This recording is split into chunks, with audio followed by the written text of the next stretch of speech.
Right, so welcome everybody to this webinar. Today we are going to talk about, as always, supply and demand.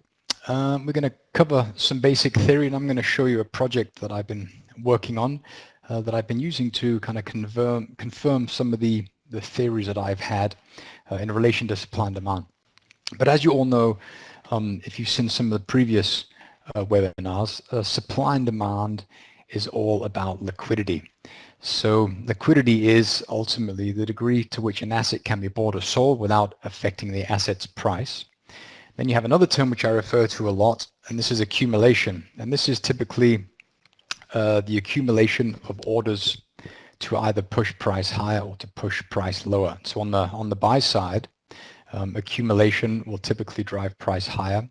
On the sell side, this will be distribution. So the sell side of the market, I mean, they are selling to bring price higher, which is kind of counterintuitive, but if you think about it, our buying is ultimately what is causing price to move higher.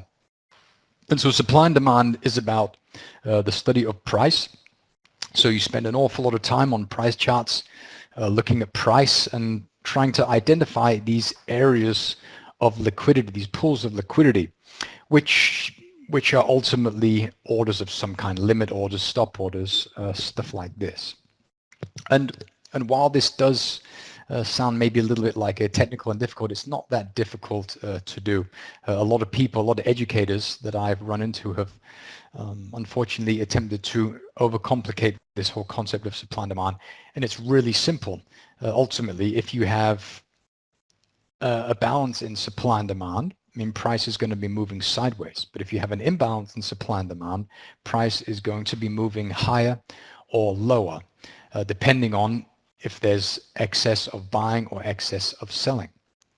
And so, I mean, I underline the word here visibly. It's because you can see it on a price chart pretty clearly. I'm just going to show like some graphics, and we're going to go to the charts thereafter. So if you look at this picture, which is a graphical representation of something that you've seen 100 times before, I'm sure, where price races up to an area and then it moves sideways for a period of time. And then you kind of think, well, what's this sideways mean? What's going on while price moves sideways like that? Well, price is filling orders, because within these candles, I've marked them off as having a white line through them because my software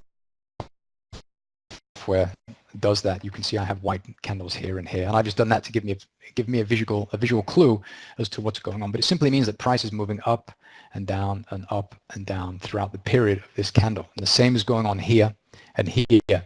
And this up and down price movement is essentially price filling orders. So the price goes up, we fill sell orders, or we hit buy stops.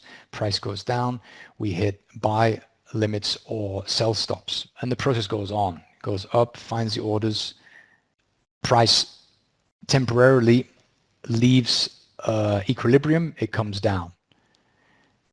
It goes up and it goes down. This goes on for an extended period of time. And so if this candle is not there, you might be thinking, well, should we be buying or should we be selling? Well, luckily you don't have to guess.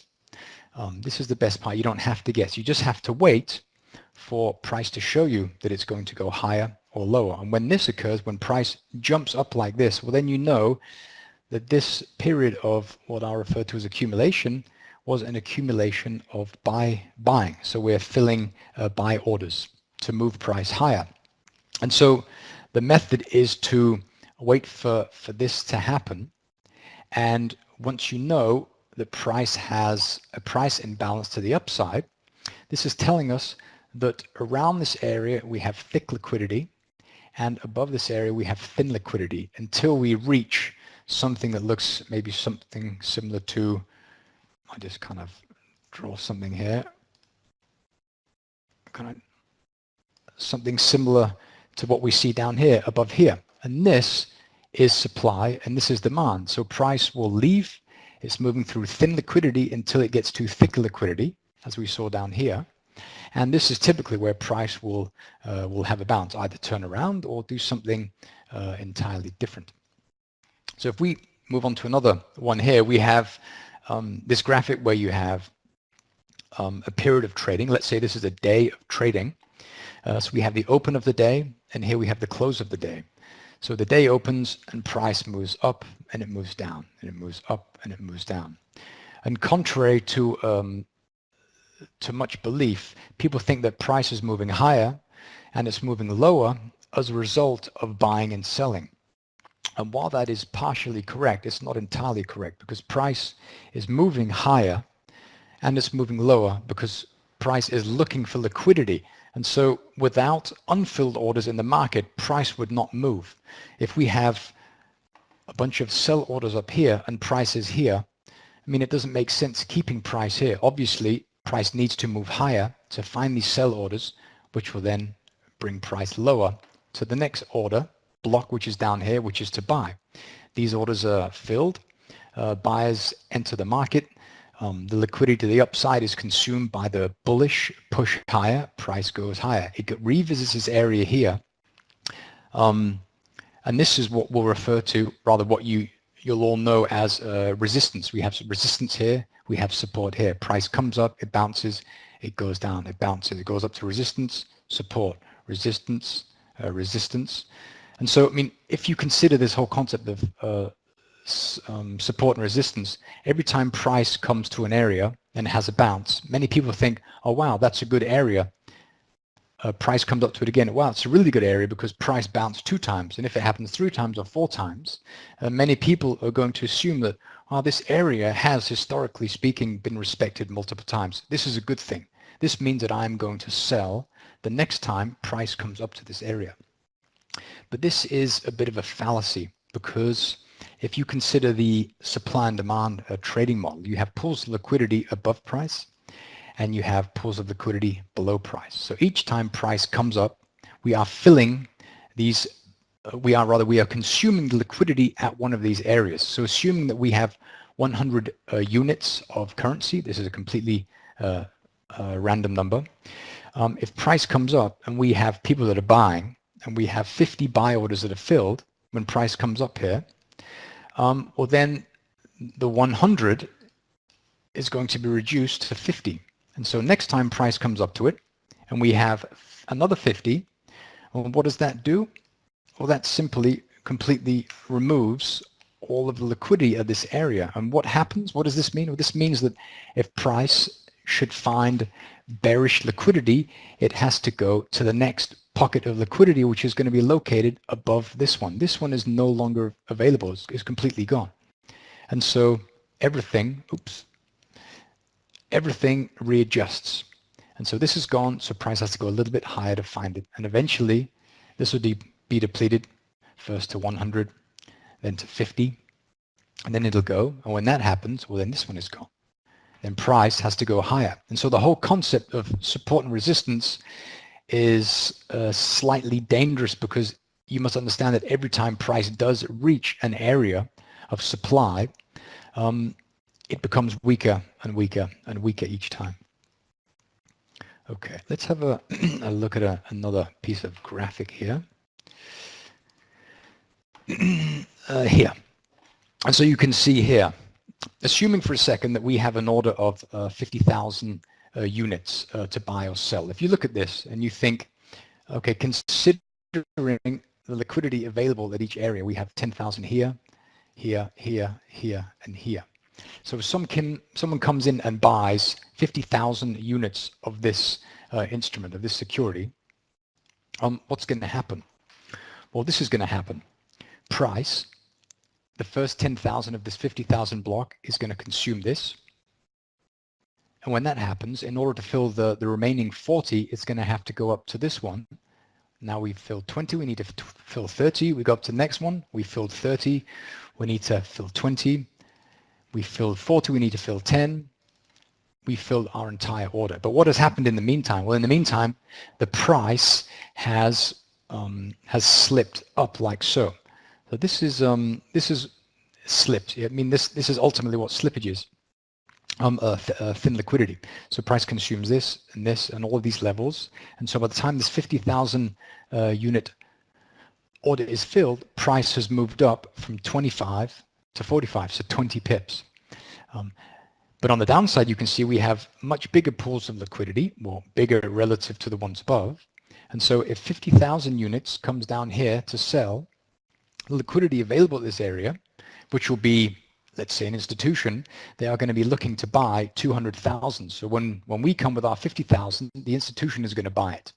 And so that our order is simply going to be absorbed. And so that'll reduce this to 150. Did price move? No, it didn't. So we have the thick side of the market, which is below price. In this example, the thin side is above price, okay? And so price will always, it has to move in the direction of the thinnest liquidity. Why? Because thinner liquidity is easily consumed. We could see in this example, price went up 20 pips in order to fill this one order here, but to the downside, price didn't move at all.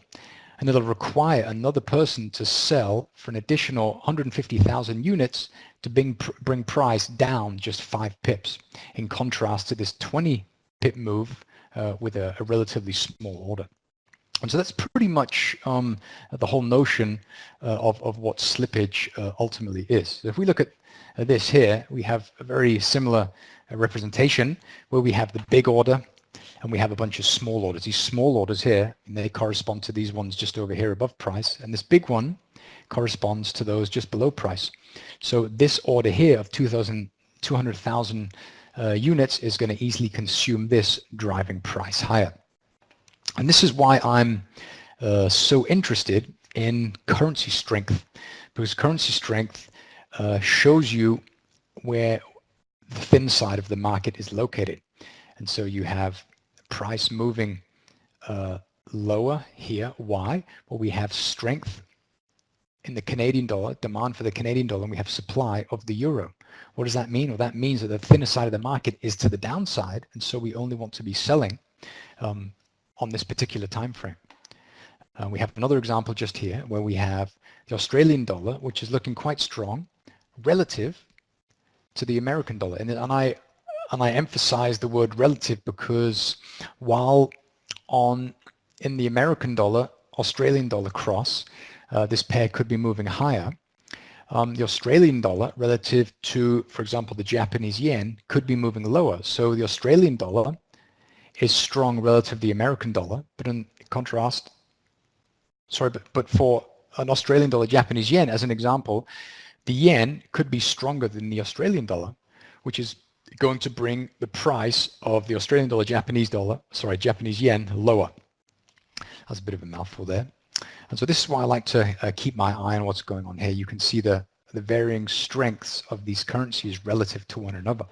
We can see we have the Swiss franc here, and we have the Canadian dollar here. So it's probably time to buy Swiss franc or sell Canadian dollar. Or we can assume, or depending on where price is on the supply and demand chart, that the Swiss franc is potentially kind of overextended. And the Canadian dollar is also overextended, but to the downside. And so you would typically look for this to happen at an important area of supply or demand. So let's go to a price chart for just a second and see what this looks like.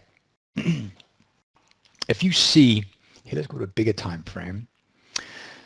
So you can see here, we have, price came down here and price started to move sideways. And you can see these white candles, let me zoom in a little bit, that I mentioned earlier on. These are the accumulation candles. So price moves sideways. And context is absolutely everything here. So we want to focus on context, where these white candles are painted in relation to existing price. And you can see just here, we had price come down here, we accumulated, we have a lot of white candles here, and then price moved away.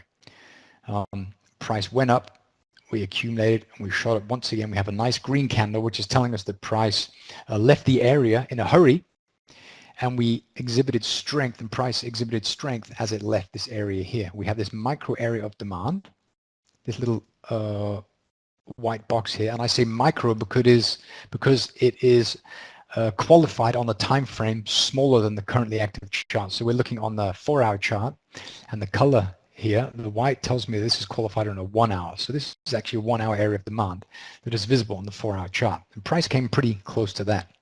But you'll notice that mean, price came back to this area here. Well, why did price come back to this area here? Well, you know, I'm going to show you exactly why. And it's going to seem like magic, but it's not magic at all. Okay, so we have this area here, and price came very, very close to precisely that area. I mean, why did it come down to that area almost exactly before it found liquidity to move higher? Well, this is because if we go back to the slides for just a quick second, and I want to go back to this graphic here. Okay, so assuming that price, it comes down to a level like so, and it turns around. The low of this price move here is pointing to the beginning of the buy zone for demand, and this high here, this test of this area and rejection is pointing to the beginning of the sell zone at supply. But for the sake of example, we're going to focus on demand only because this is what we are seeing when we look at the price chart. So price came here. What does that mean? Well, that means that if this is a nice area of demand, which we will qualify based on an analysis of price, we can do this in just a second, then you don't want to be paying a price any more expensive than roughly the lows of the latest retracement to that area. So price in this example came down, it tested the lows, and it had to go a little bit beyond this low. I mean, why did it go just beyond that low? Well, it went on beyond that low because liquidity to the low has been consumed. So in order for price to find, let's say, support, it must go through this low and enter the pools of fresh liquidity. This example didn't work out exactly like that, but we came very close to the lows in here. And we'll probably find that on a 5-minute chart, there's going to be a micro area of demand in here that is lined up exactly to the low of this pullback. And so price came down. We came back to the edge of the buy zone, which is the low here, plus the spread. And this is where price had a very nice bounce. So price, we tested the area, we started to move sideways, and then we had a pop higher. And this is interesting because this is demand. This is a reaction to demand. And so you can consider this to be the parent. You might have heard me talk about this before. This is the parent, and this is the child. This is established independent of any other areas of supply or demand, rather of demand. Price came down, we tested the edge, and then it was released. So here we have the parent, here we have the child. This is demand, this is a reaction to demand. But you can see, well, many say that you should only trade the first retracement. And while that is true, you can also trade following retracements if the reaction to the parent showed great strengths. When price came down, we had a nice departure, doing some damage to the opposing side of the market. And if we have a look here, I'm just going to zoom in a little, zoom out. We just want to look at this here.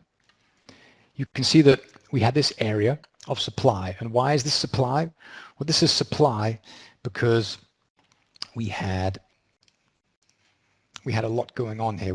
This is very messy in here. We have this here.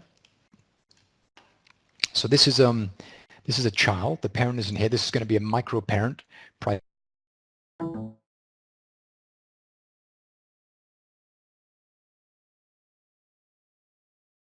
This lovely green candle. We have a period of accumulation. This one went deeper, went a little bit lower than here. So what's this push lower doing? It's doing this. It's doing this. It's moving deeper into this pool of liquidity, finding fresh liquidity.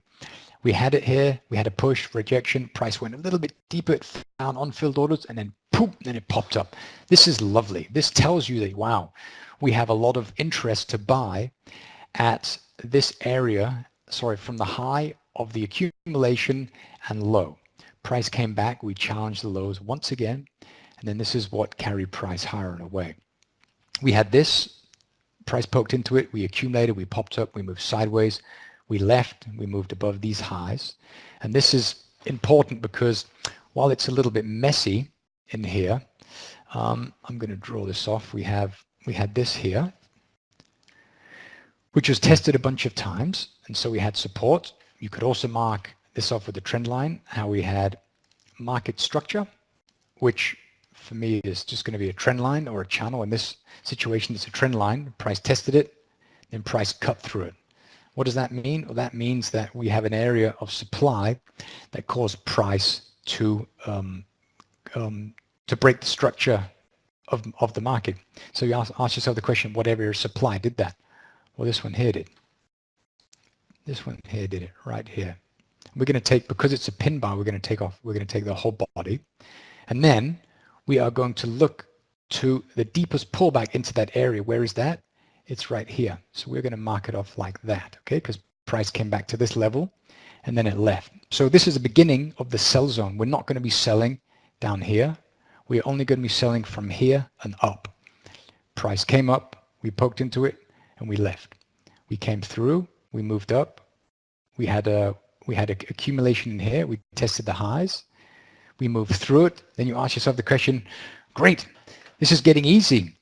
Now we know that we have some demand. What area of demand consumed the supply? This one here did. So this is the next one that you're going to want to buy at. You put your order in here. The position size here, your stop is probably going to go below here, and this is where you buy. And currently price is reacting that. So on this time frame, the 1 hour chart, we have hourly demand driving price. And up here you can see we have a gray box. This is micro supply. So this is, we're going to go on the smaller time frame. This is telling us to go to the smaller time frames. And we have that lovely pattern as we've seen here as well. And this is where price is having a bit of a reaction. But price, this area of supply, has not accomplished anything. It hasn't consumed any opposing areas of demand. And so this is not something that I would be looking to trade at. That said, we'll mark off the low of the box. We'll go down to the 5-minute chart and we'll see how big of a bounce we've had so far. I kind of lost my bearings there. I'll mark off the test. Okay, so this is where we are now. So we're just having a bit of a bounce at that level. And notice how accurate these are. Price had a test into that area. We poked into the beginning of the area of supply, which is, look at this, price comes down, it pulls back, it leaves. So the beginning of the sell zone starts at the highs of this pullback. Where did price come to? Exactly there. Plus a little bit deeper. So we had a deeper push, and this is where we're having a bit of a pause for the time being. Then you look at the big swings. Wow, well, we had this, price moved down, we pulled back, and now price is going down. That tells us, I mean, this isn't necessarily supply here, but price did manage to retrace to this area and move away, taking out these lows, telling us that there's probably something that's going on here. I'd say this is likely, we had resistance, this area of demand popped up, price left, we'll just mark it off like that. It was tested once, this area of supply cut it out. So this is the next place that we would be looking to trade. This one here. And if we go to a smaller time frame, let's see if I can go to the minute, we can have a look inside and see what's going on inside that candle. You can see here that we have the candle that looks like this. So we have a 1 minute supply. This is really, really tiny, but look at the release from this area here. And this is the one that cut away from that 50-minute demand that we saw earlier. So we mark it off like this. You could take the wick, the lower the wick here, or you could take the body. But this is typically where price is going to have a bit of a bounce on its way up. And that's pretty much how it goes. It's very simple, actually, if you don't overcomplicate it. When you start attaching indicators to your chart and trying to turn it into some mad science, which it isn't, this is when things get very, very complicated, and this is when you get overwhelmed, and it shouldn't be like that.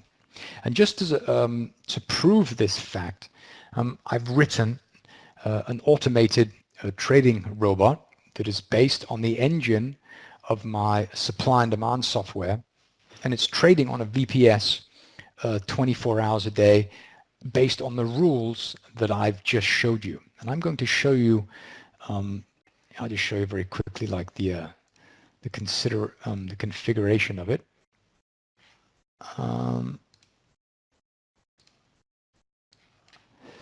let's see here. Yes, we'll do that. So here we are looking at, let's not focus too much on this, but what we need to focus on is this bit here, where we have risk to reward ratio, price and balance release period. These two are the most important configuration options in this robot. And what they do is they tell the robot how far price must travel and how little time price must get there in. And this is a good example of that. Price left this area of accumulation and it went, let's see, we have, let's say 8 pips, and it traveled 38 pips in 1, 2, 3, in 1.5 hours. So this is a very highly qualified area of supply according to my software. So it's telling us that, wow, we certainly want to be looking to sell up here. Price has come up here. We've had a little test and price came back. We had another test. And so the first one would have been interesting. This one would have been interesting as well because price left, but now you can see that we formed this low and now we're seeing higher lows. And so I don't think that this is going to be an advisable trade in the future, but I recommend that you mark off the 110.24 area on the dollar yen and just watch what happens when price gets to that area next time. Note that it hasn't gotten entirely to it yet. We're still about 5 or so pips short, 2 or 3 pips short of the zone itself. We're just reacting on the wicks here. And so it's very interesting to see how price reacts. So mark that off and just have a watch when price gets up there maybe later today. So I mean, the robot is trading these rules. And I've got the results here. It's running on a bunch of different counts and a bunch of different configurations. It's going to have a look here. And here, this is the past 312 trades. Short positions 1, 100%, the long positions 1, 100%. And we have, I mean, there's absolutely no drawdown whatsoever because price is reacting at these areas to such a high degree. I mean, 312 a trade, that's a pretty decent sample size as well. If we have a look at another account statement here, we have slightly smaller number here, very small drawdown, and we have very high degree of accuracy here as well, which is just another example of the accuracy of this. It's phenomenal how well these areas hold. And look at that profit factor, 10,773. I mean, that's dizzying. It just seems wrong because they say if you can have a profit factor over 1.5 or 2, I mean, then it's a thumbs up, then you're doing really, really well. And this strategy just works so well, which has been confirmed by this project, that it's just worth noting. We've got another account here, slightly fewer trades, very small drawdown as well, and very high, a very high number of positions, 1. Average profit trade 42, average loss trade 11, and so the parameters are nice. They are certainly showing us, rather painting the picture of a very stable and profitable trader. And I've got this running on some live accounts, quite a few live accounts as well. This is the past 144 trades. We have a very good accuracy once again. We have a very good profit factor, not as radical as what we've seen over here, but nonetheless. And this is 10% in about 3 weeks. We have another one, which is this one here, which is 1,325. This is a live account. Deposited $3,000 just under 4 weeks ago.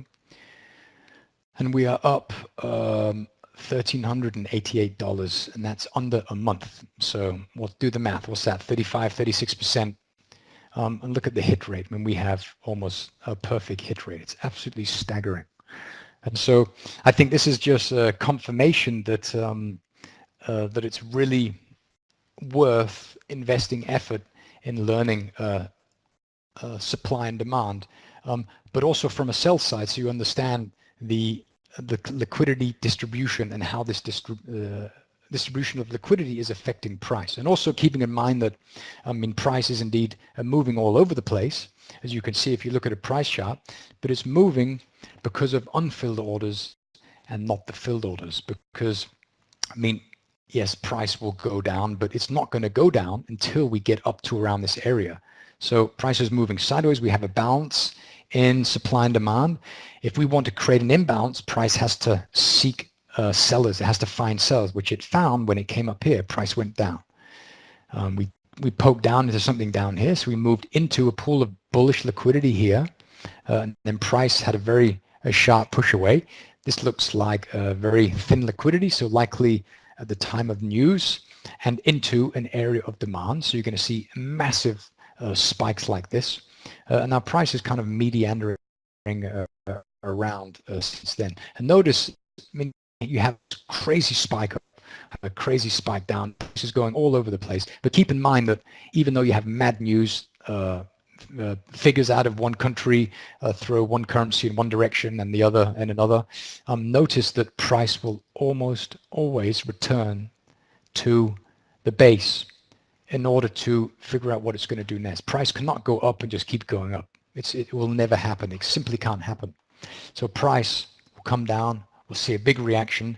But in order for price to find its direction, to stabilize, to find parity, fair value, it has to come back to an area of the market where people are willing to buy and sell. And down here, we could see that people are looking to buy. And when this buying occurred, well, this ultimately drove price higher. So it's really, really, really fascinating. And this stuff keeps me awake at night as I ponder these things and improvements to the software and to the robot. So it's an incredibly exciting study, I think. So there's automated trading, but we also have discretionary trading, and I do both. I'm doing automated trading more as confirmation. It's a tool. It's input into my discretionary tools, which you can see here, and it's tremendous research. Up here you can see that we have a red rectangle. Red means daily, blue means 4 hour, white means hourly. And these boxes up here, you can see that these are dotted. They have a dotted edge. And this is because that they have been tested. And they were all tested just here. The low of the daily 4 hour and the 1 hour supply lined up very nicely. Price poked into those. And then we saw a very, very nice release. And this box had a solid border until price tested it. So now this has been violated. This is just telling you that it's likely that this area will not hold on future tests. So just a nice visual way to trade. And I think that making a trading robot that implements the same tools is just a really good way for confirmation, to ultimately confirm the theory that I'm running around thinking about all the time. Good. Well, I think we've reached the 13:39, so we're pretty close. We're about 5 minutes until we have to finish this up. So I wondered if any of you have any questions that you want to ask. Then I think this would be a really good time to cover those. What do you think, FX Street? I think we're good on time still. So if any of you guys have any questions, it'd be super. We can maybe throw those out there now. I can see there are a handful of people in the room. I'll give you guys a minute to respond. And another thing, while I'm waiting for you guys to type in questions, notice that down here we have red. This dashboard is red. On this one, it's going to be green. And what does that mean? Well, that means that the interest rate swaps for this currency are going to pay returns if you are long the American dollar, Japanese yen. And that's because the American dollar has an interest rate of, I think it's 1.75, and the yen has minus 3/4. And so if you're holding these positions overnight, you're going to be paying swaps. And so it's just a good idea, if you're trading on the longer time frames or with larger positions, that you're earning swaps as well. And so this is just a nice visual indication that I like to use to help me keep me on the right side of the swaps, because it can add up, very much so indeed. Right. No one has any questions. What do you reckon, FX Street?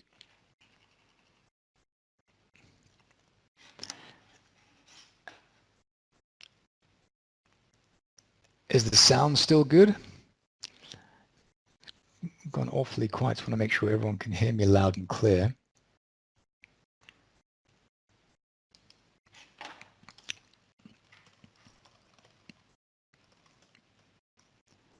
I want to make sure I haven't been rambling on for 45 minutes and no one's hearing a thing.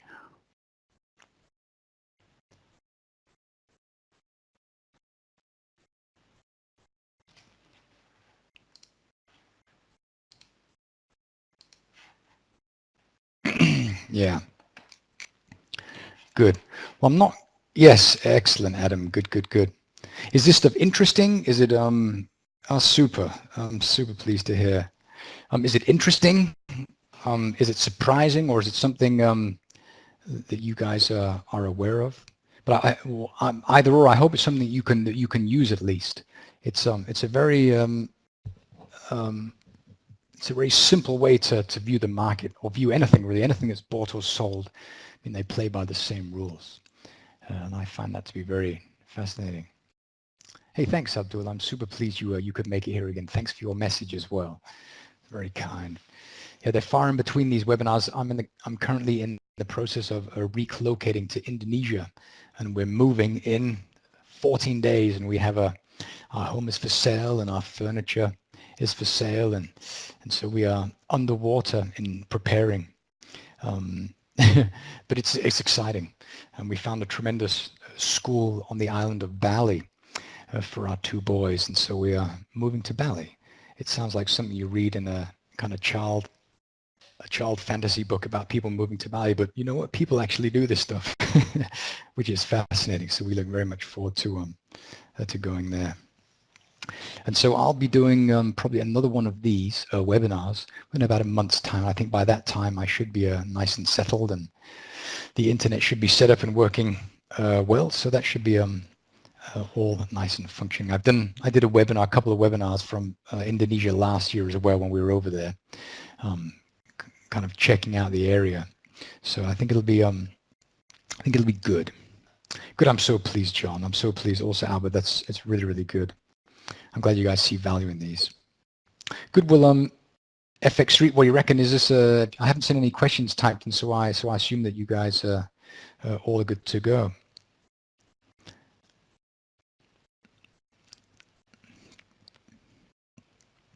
Super good, Amy. Super good. And if you guys want to get in touch with me or have any questions, I can just type my email in here. I'm also on Skype as well, and my Skype handle is sharp, S-harp, without the R on the end. So if you have any questions about what we're doing, or rather what I'm doing, it's only me at Pipnotic, then feel free to shoot me an email, and I'll be pleased to chat with you. But yeah, ultimately at Pipnotic, I'm just writing these tools and trading, and we're trading live and showing what we're doing, and it's a very exciting environment to be in. We have a bunch of really nice people in the community. Almost as good as the FX Street gang. Good stuff. All right, everyone. I will finish up. FX Street. Once again, thank you so much for having me. It's always an immense pleasure. And thank you so much, Abdul and Adam and Albert, Sanchez and Amy and John, and Thomas, and so on. And yeah, we'll catch up in about a month or so. And if you guys have any special requests, you want me to discuss something, maybe the next webinar, just shoot me an email on the sha@pipnotic.com. I'll also put the website in here.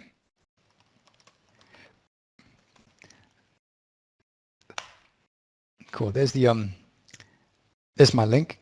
You can find me in there as well. Just shoot me an email, and I'll maybe get some time to cover your material next session. Good. Well, thank you so much, everybody. Thank you very much, FX Street, and I'll catch you all again in about a month's time. Thanks for watching.